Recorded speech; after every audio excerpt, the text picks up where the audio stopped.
சக்தி சமையலில் இன்றைக்கி நம்ம பார்க்க இருக்கிறது மட்டன் குழம்பு. மட்டன் குழம்பு எப்படி செய்யலான்னு பார்க்கலாம் வாங்க.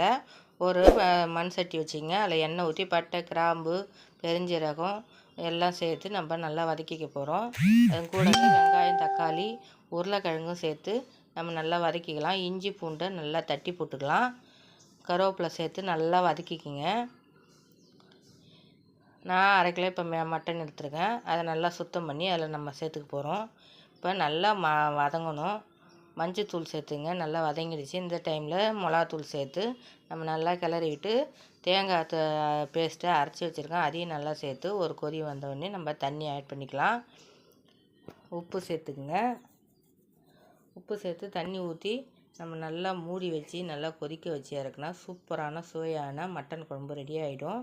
இப்போ இதேமாதிரி உங்கள் வீட்டில் ஒரு இது ட்ரை பண்ணி பாருங்கள். சிம்பிளாகவும் இருக்கும். கொத்தமல்லி தழை தூவி இறக்க வேண்டியதான். நன்றி.